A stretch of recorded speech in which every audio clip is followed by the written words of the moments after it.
stop. A warning, if you've got trypophobia, the fear of holes, patterned holes, or disgust of them, then perhaps this video is not for you. Are these holes making you sick to the stomach? This patterned way how they're laid out? You can't stop watching, but you're disgusted. Is this gonna shoot the shivers through your spines? I've got chills, they're multiplying. Is this you? You're not sure how to handle this? But if not, then you're gonna love this video. Okay, there are PC builds, and then there are PC builds that you should be really excited about because they're pioneering something new. And this here is one of them. In a moment, you're gonna see how much processing power we're gonna pack into this tiny PC. Especially if you're a creator and have wanted to have a PC that is smallish, small form factor PC, but with no compromises. And it can be really affordable.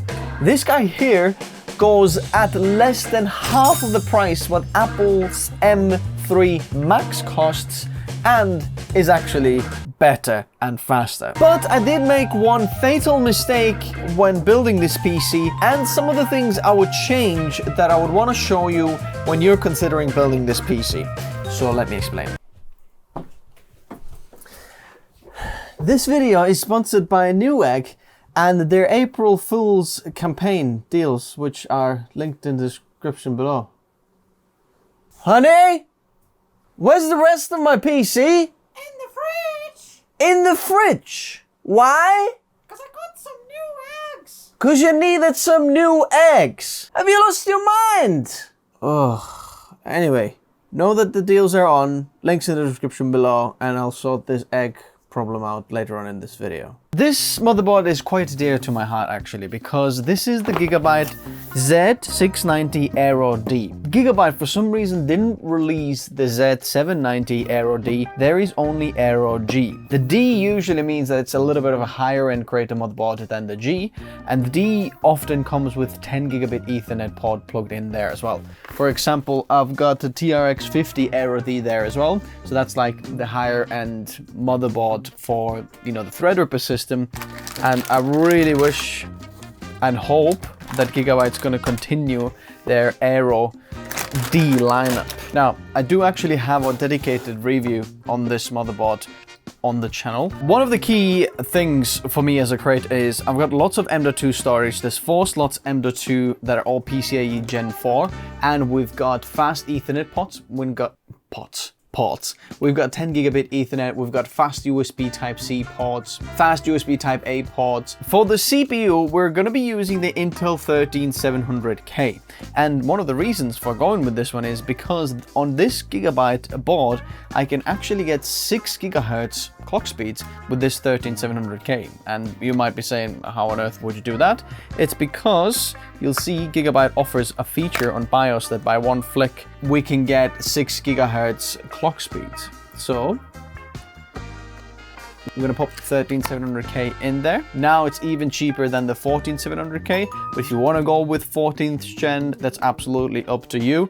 But I feel like the 13th gen right now actually offers more value. For RAM, we're gonna be using 64 gigabytes of Kingston Fury Beast RGB RAM. This is 5200 mega transfers per second, but 64 gigabytes. The capacity is like important for creators, but I might install it a little bit later because we're gonna have to figure out a little bit what we're gonna do with the cooler. For the SSD, I'm using something very, very special. I'm using the Samsung Evo 990. This is a Gen 5 SSD, but on this motherboard, it actually runs at Gen 4 speeds, and it actually is a Gen 4 M.2 SSD as well, because it's got very good random read and write speeds of this drive, sometimes even better than the 990 Pro. Have a look at my review of this SSD. That's why I want to use this one. And if you use it on a Gen 4 platform like this one here, it's gonna use 4 PCIe Gen 4 lanes. If you put it on a PCIe Gen 5 platform, it's going to use 2 PCIe Gen 5 lanes. So it's like a bit of a hybrid in terms of that. But one thing I need to check is actually the compatibility in the case, like which cooler we're going to go for, and I don't actually know yet. Talking about the case, this is what actually inspired me to do this build. This is Cooler Master Cube Base 500. And this particular model is the flat pack version, where we're actually going to be building the PC as, you know, you build the case, you build the PC, like, and then kind of the case around the PC. If you haven't seen the video of this one, it's very interesting. I've got detailed deep dive of this, like how we're actually building this case. I've kind of pre-built it a little bit so we can skip some steps on building this case, and we're actually going to put the motherboard straight away in here.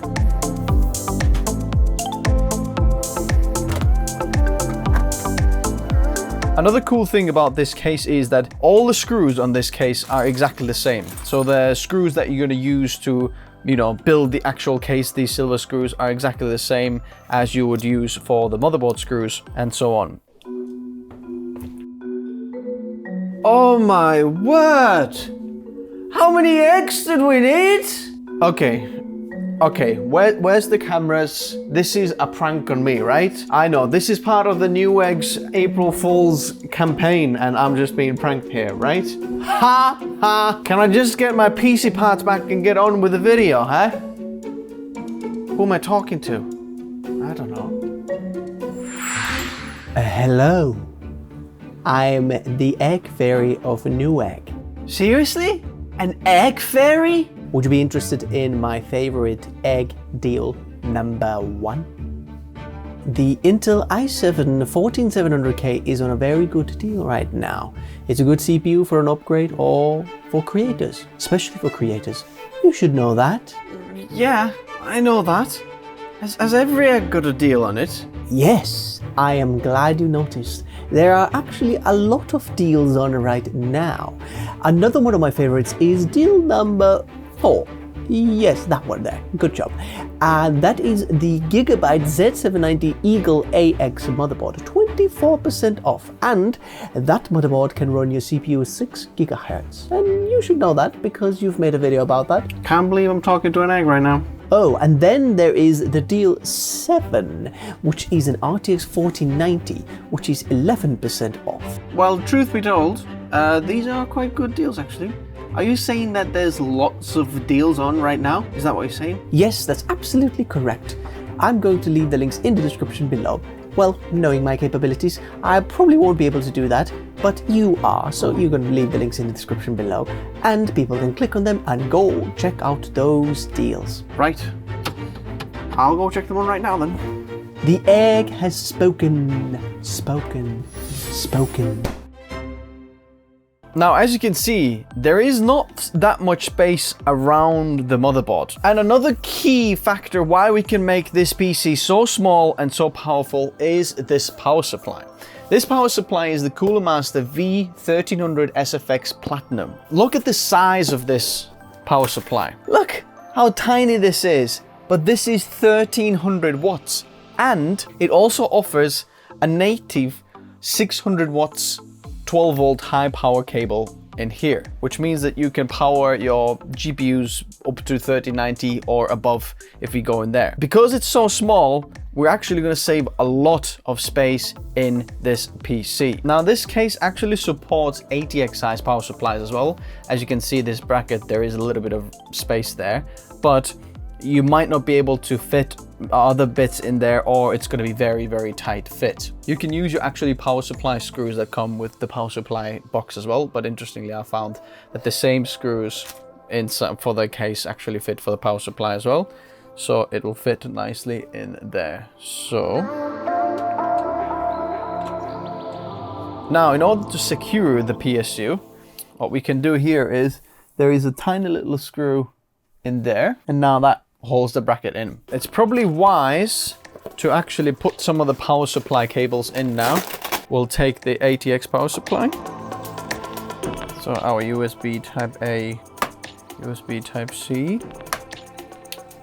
You could actually do this while this side panel is not installed, because then you might have even more space to like have inside here. But right now I've got enough space to actually get everything done. And because the cables aren't too long, we actually don't have any excess like kind of space in here. So this is like a nice amount of space that we have for these cables.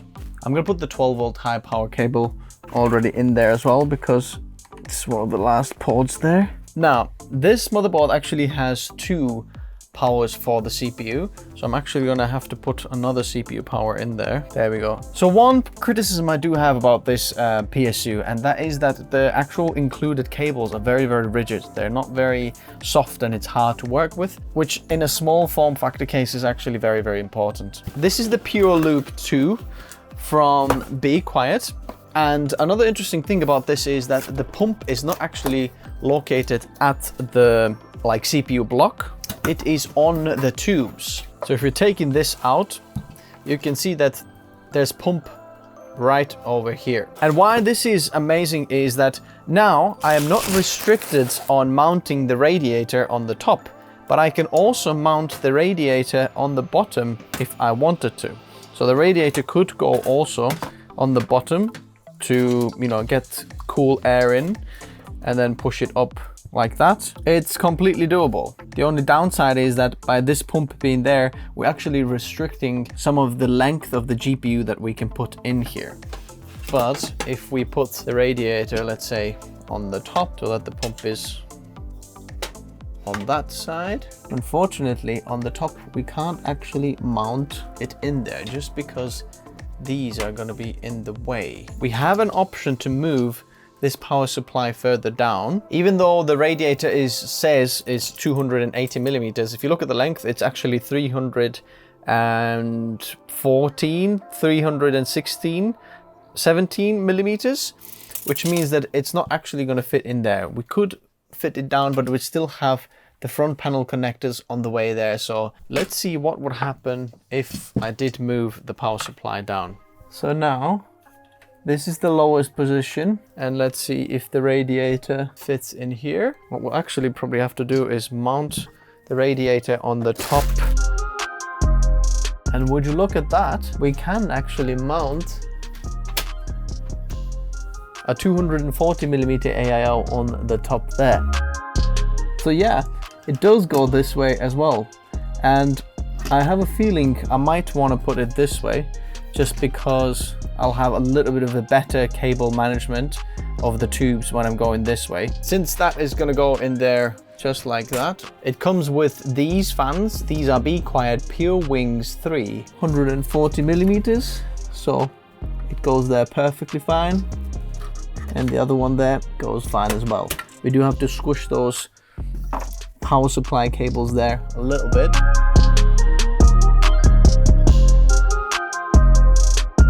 The AIO also comes with this splitter cable, so you can actually put these fans on one fan header like your CPU fan header, but you could put one on the CPU fan and one on the CPU fan optional, and it'll do exactly the same job. While we have it in this position, let's install the back bracket for this CPU cooler and then actually get the CPU block installed there as well.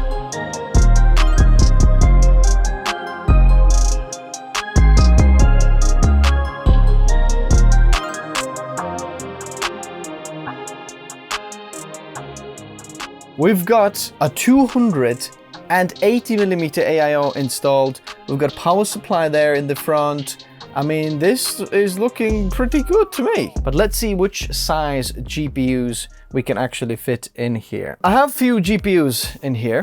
I have Gigabyte RTX 4070 Super. Then I have an RTX 4090. Actually, it's an RTX 4080 Super, but it's exactly the same size as a RTX 4090. And I've got another RTX 4080 here. This isn't a Super, but this is the Noctua version. Firstly, I'm gonna take this bottom screw off on this side and on this side. So the bottom panel kind of comes off. And let's see this one in here first. Wondering how can we...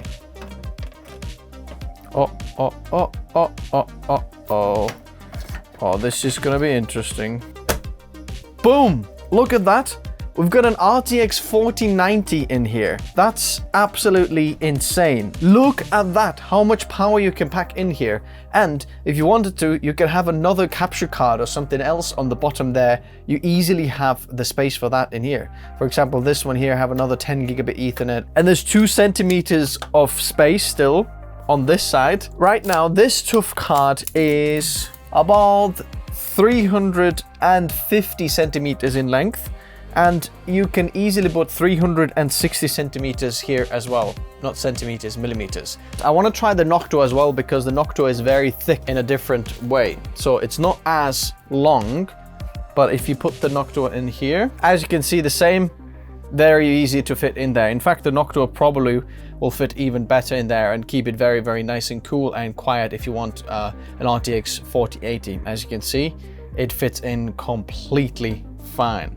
I'm going a little bit more conservative and I'm going to use the Gigabyte RTX 4070 Super, which is a little bit smaller card and a little bit more affordable. We still have 12 gigabytes of VRAM, and to be honest, I wish this was the 4070 Ti, or Ti Super actually, because the Ti Super has dual encoders. Looks like this is going to be all Gigabyte build. Voila, would you look at that? Because Gigabyte's this 12 volt high power cable is actually on the other way, then this cable fits even better. So this is the point where my mic actually died, and we're gonna do this differently. I'm gonna have to comment on what you're gonna see on the screen. So let's go. So the good thing about this Gigabyte card is that there's a lot of blow through on the card. Basically the whole bottom fan, or the last fan, and even a little bit more, blows through, which means it creates a lot of airflow from the bottom to the top. And I can actually put another fan in the front of the case there for intake airflow. And then we'll put the bottom panel back with those two screws. And we're actually going to be installing some more fans on the bottom there to increase the airflow. And for these fans, we have something special. These are the Mobius 120mm fans, OC fans from Cooler Master. These goes 3200 RPM, which are very fast and they've got a lot of potential. As you can see, we can put it in the front there. And I'm gonna move it very high there, as high as possible. And you can put 140mm there as well if you wanted to. But the reason why we're moving it as high as possible in the front panel there is so that the air would move past the GPU, like from the top. So we wouldn't blow underneath the GPU, but over the GPU. So it goes over and then out from the back of the fan there.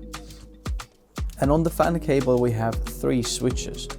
We can swap between medium, high and low speeds. And I'm gonna put it on the top, or the fastest one there. If you look at the fan design, you can see that they're actually dark blue sides and a main frame is black. Even the main blades of the fans are blue. Yes. We could put 140mm fans on the bottom there as well. For example, like the Be Quiet 140mm fans on the bottom there. The rear fan panels there, you can have quite a lot of adjustment for these 120mm fans. So you can put it very high and very low.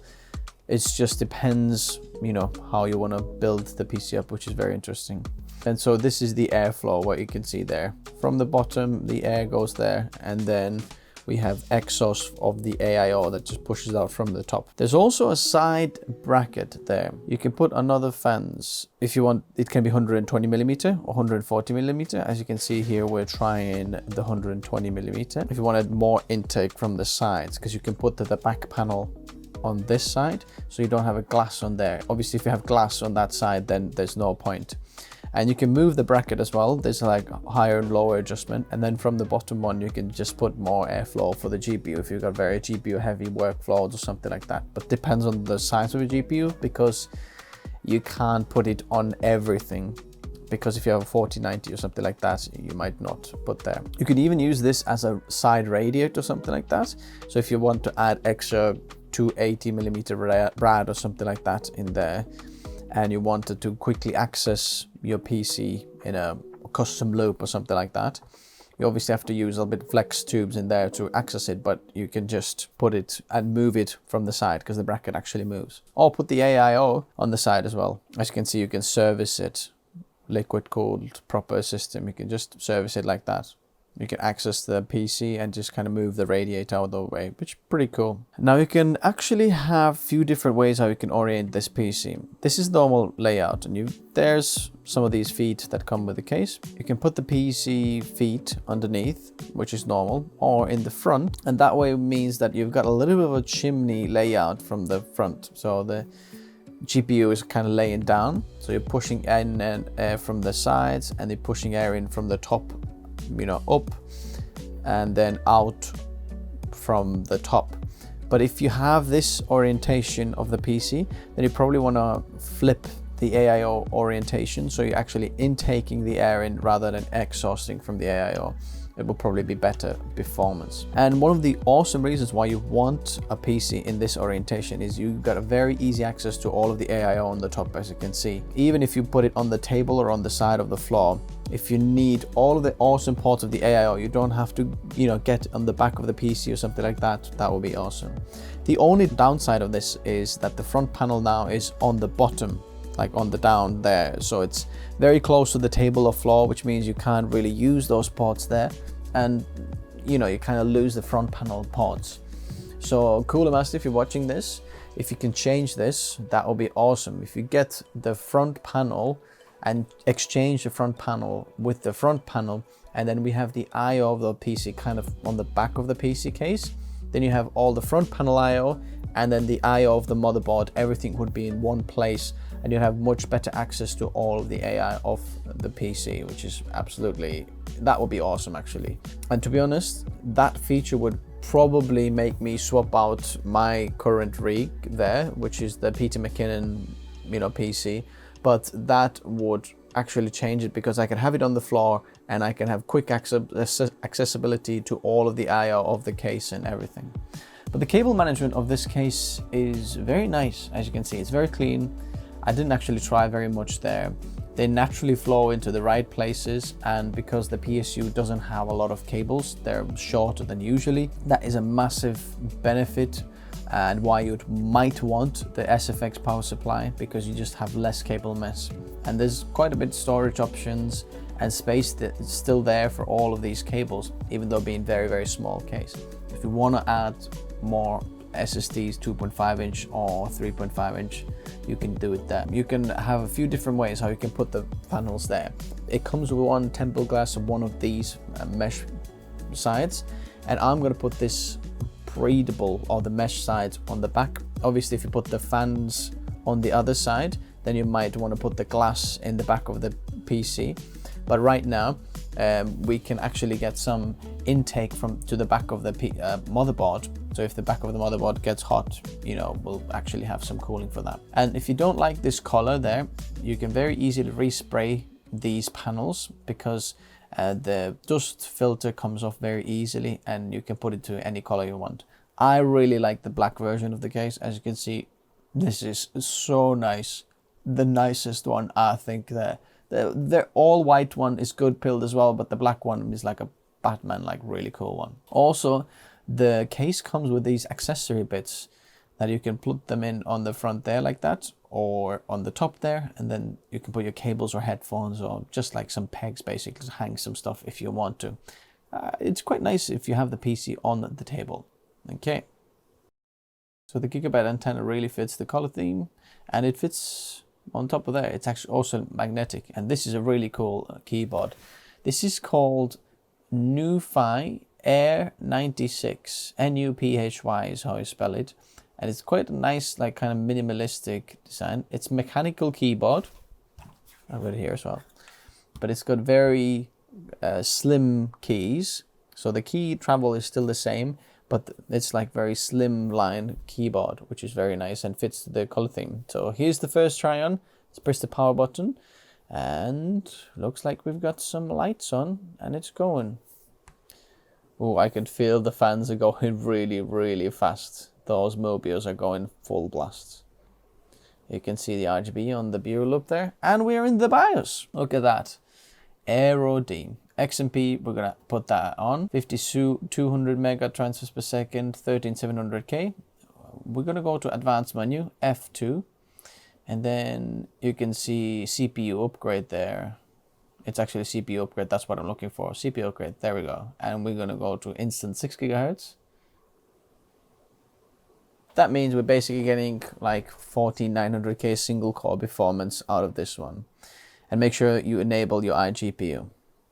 So what was the big mistake that I made during this PC build? The mistake is the color. I should have gone with a black or white case, because I think this macaroon color really doesn't work, and I really don't want you to make the mistake. So if you want to check out the white or black version of this one, check them out in the description below. I mean, let me know if you like this macaroon color more than the black and white. I'd love to know from you. My favorite probably would be the black version. So let me show you how powerful this PC is and how well does it actually work in terms of CPU and GPU power and some of the other creative benchmarks.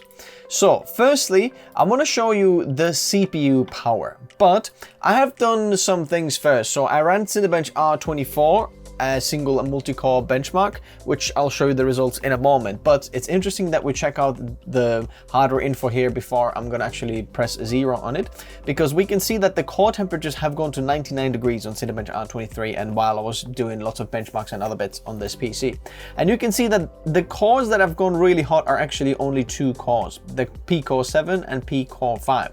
Rest of them, the E-Core is obviously completely fine, and then the rest of the P-Cores are really a good few degrees further down. The next one is 95 degrees, and then some of the lower ones, P-cores, like this one is 88 there, which means that really 1 or 2 cores maybe at very small amount of time were throttling, which is quite interesting. Also, regarding the clock speeds, the E-cores have all gone 4.2 gigahertz, the P-cores have gone all 5.3 gigahertz, apart from these two that have gone to 6 gigahertz, as you can see. So 2 cores boost to 6 gigahertz single core speeds, which is quite impressive. Now, the other thing we want to show you that we've pulled 250 watts. It's a small form factor. We've got 280mm AIO. So it's doing quite a good job keeping this PC under wraps. So as you can see, we're boosting 4.2 and 5.3 on all of them.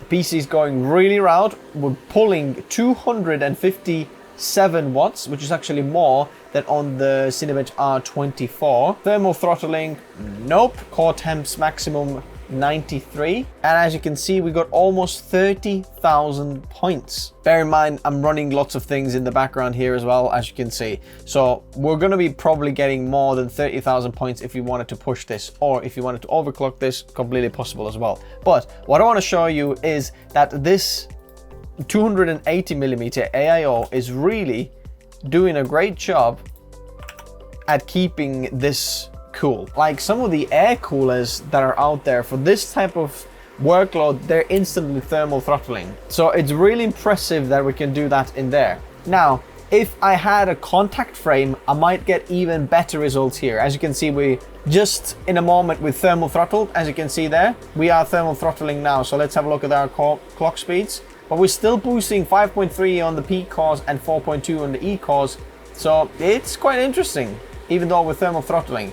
So I am super happy with the actual CPU cooler performance in such a small form factor. Yeah, I would have loved to have 360mm AIO, but my argument here is that the 280mm one is actually quieter because we're using 240mm fans, which make less noise, instead of 320mm fans on the 360mm AIO. What I want to show you also is the GPU stress test, 220 watts. That's the main point here. Even if the GPU is fully utilized and absolutely pegged to the maximum in there, I want to see how well does the rest of the system do. Like, can we keep the GPU cool down or not? Now, this is not necessarily a very hot GPU in terms of the wattage, because we're only pulling 220 watts. But let's see if we just max out the power limit at 145%, right?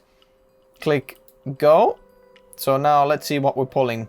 280 watts suddenly, 290 watts almost, 282 watts. So our GPU is going hotter. So I'm gonna let the GPU cook there and then see what the GPU temperatures are in a minute. So as you can see, we have made a massive jump here when pulling 280 watts. Now, I showed you how I applied the 6 GHz in BIOS, and as you can see, we are hitting 6 GHz on 2 of the cores. So let's take a look at some of the benchmarks results and how good is this result then. Bear in mind, we're using a 13700K, which doesn't boost to 6 GHz, but just because of the one click in BIOS, we can actually get it. So as a creator, that's quite exciting. So let's take a look at CPU only score here. For CPU single core in Cinebench R24, we're getting 133 points. So what does it mean? Like the 13700K at base or normal will get 122 points. If we're looking at the 14900K that actually boosts to 6 GHz out of the box and is a lot more expensive, gets 135 points. Now bear in mind, while I was running this 133 points,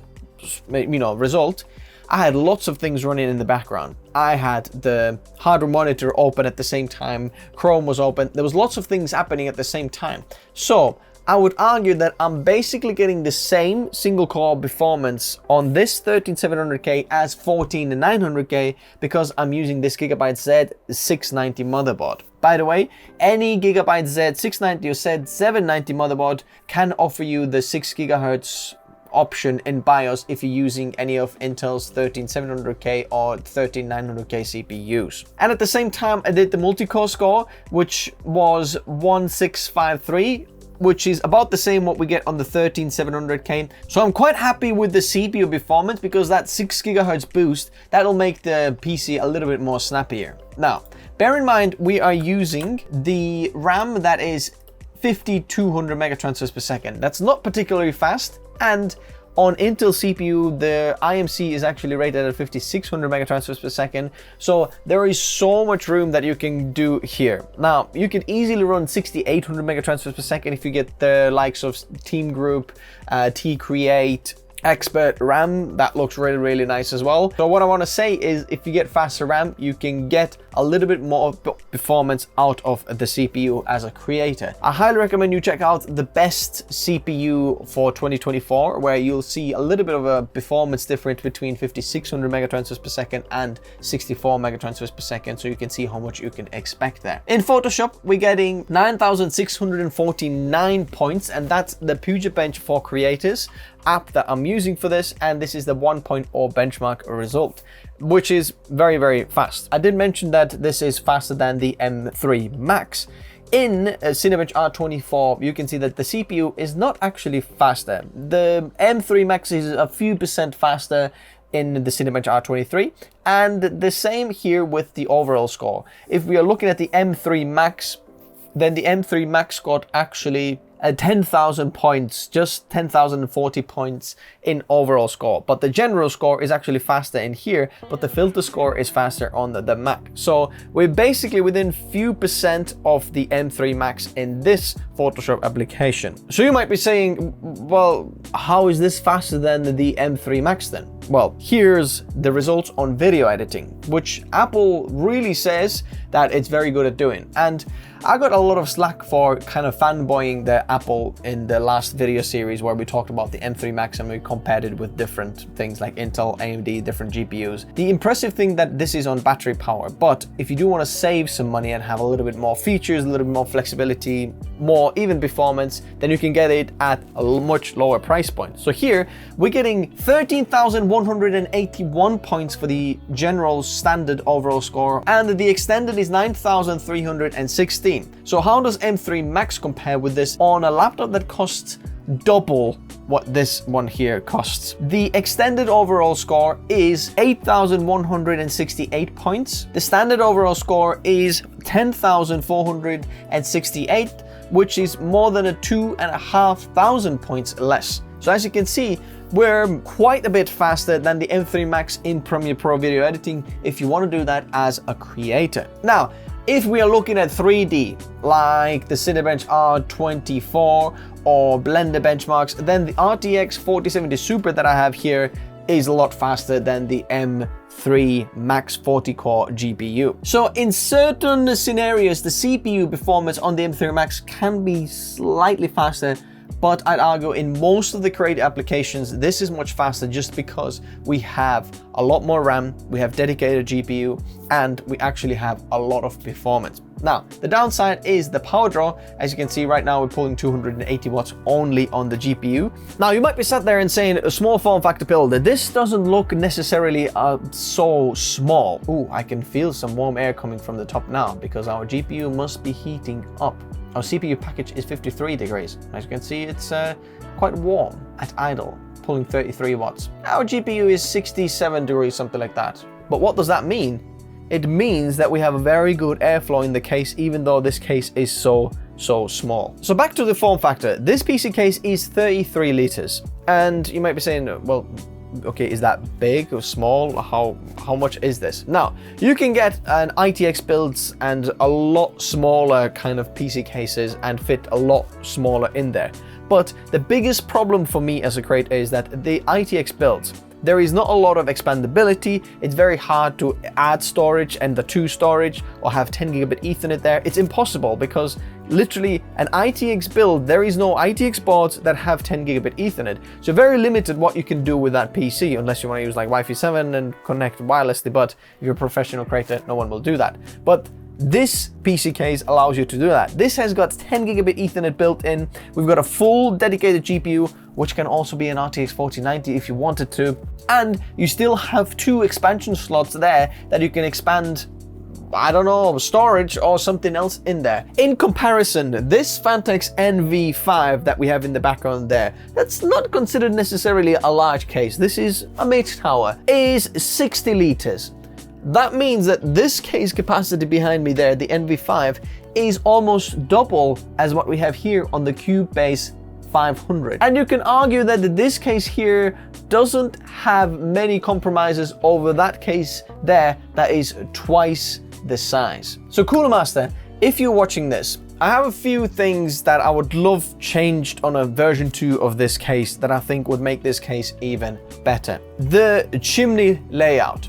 If we were able to make a chimney layout where we can put the PC case down like this so that this would be the bottom and the front I/O would be on the back there, like I mentioned on the PC build, we could get an amazing PC that would just sat on the floor. We'd have access to all of our ports, all of the I/O. I think that would make it even better. Another thing is, if we could get the same side panel as what we have on the back here, the white kind of circular design, on this side, if you don't like the tempered glass perhaps, that you can have the same circular cover on this side as well, and you can get even more airflow in from this side. Now, that would be an option.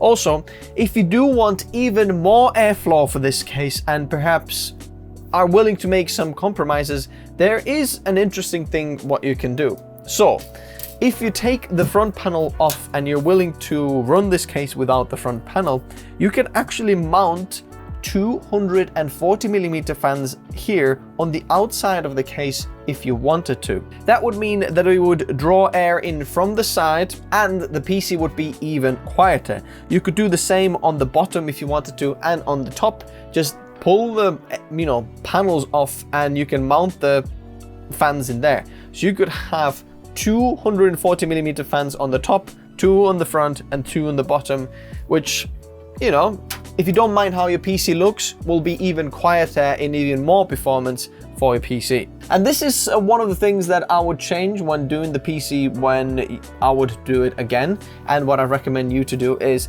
the fans. Now, these Mobius OC fans, the 120mm ones, are absolutely insane. They go so loud and they push so much air through this. And that's like part of the performance of this case. I can really feel how much air is coming out from the top there, and obviously CPU cooler fans are only idle, but these Mobius fans on the bottom there are really pushing air out and out from the back of the side. Bear in mind, I have the Mobius fan set at less than 10% up to like 50 to 60 degrees on the CPU, but they're still rather loud. So I could switch them down to like the medium setting or try to tune them down even more, but I'd say they're a little bit loud to my liking for this, especially if you're very close to the case and if you're a creator. Now, if you edit with headphones, this might not be a problem, especially if it's underneath the desk, but you could change the loudness of this by just swapping out the fans to 140mm. That would mean that the fan is bigger, would shift more air through, and we don't have to make the fan spin and the noise would come down. This PC in this configuration, exactly how you see it here, all the components here are about $2,350 excluding the Mobius fans, because you not necessarily are gonna need those fans. Like I mentioned, you get one included already with the case and you can get your own much cheaper ones. So depending which ones you have. If you have the Mobius fans as well, you're gonna add an extra maybe $100, so less than $2,500, about $2,300 or $450. One of the things in this PC case is the PSU that is very, very expensive. But one of the things I wanted to showcase with this PC is that you can get a very, very powerful power supply in such a small PC case, and if you wanted to, you can feed enough power for your 1490 in there, which previously wasn't possible because there really wasn't 1000-watt SFX power supplies with 600-watt 12-volt high power cables. Now, if you go with a lot cheaper one like an 850-watt power supply, which is more than enough for this GPU and the whole system, you're gonna save roughly around $350. I'm gonna leave some links in the description below, and that brings the price down to less than $2,000 for this PC, which is half the price of M3 Max with 40-core GPU and 16-core CPU. Now, I'm not sure if you can find this motherboard out there because this is a little bit older one, but if you can, it's an unbelievable motherboard for the price. I can see this one right now about $250 on Amazon, which is insane for the features you're gonna get with this one. The 10 gigabit Ethernet port on this motherboard is worth $100 on its own. Then you've got lots of other things on there. So altogether, it's an unbelievable value for this motherboard. And I really hope that Gigabyte's gonna continue their Aero D lineup of these motherboards. Now, I forgot to show you the DaVinci Resolve benchmark here as well. So 2,728 score for the extended overall and over 3,000 on the standard overall scores. So if you do want to get this one, check this out, compare this to your scores with your PC and let me know what the scores would be. And as you can see, the GPU cooler as well as the case fans are doing an amazing job at keeping this GPU at really, really good temperatures. 67 degrees on the GPU, the memory temps are 54 degrees, which is very, very good. And the hotspot is 78 degrees. So you can see there's a 10 degrees difference between the GPU and the hotspot, which means we're cooling it down very, very, very well. While the GPU is going at full blast, pulling 290 watts, I want to see the CPU. R23 at multi-core speeds, it pumped to 102, but then it's fine. As you can see, the core temperature is 87 at max. And we are thermal throttling. Yes, indeed we are. So as you can see, having a hot GPU in your system does make quite a big difference, but still mighty impressive considering that it's a small case. To be honest, this is one of those PC builds that I'm very, very excited about. Using this and seeing how much power actually you can put in there while not really having any compromises, and there's still loads of space in the back for storage and other bits. I'm very excited about this, and I'm really considering having this as one of my personal builds in the next build that I'm doing, because I really like that I can put this in a chimney layout and have the actual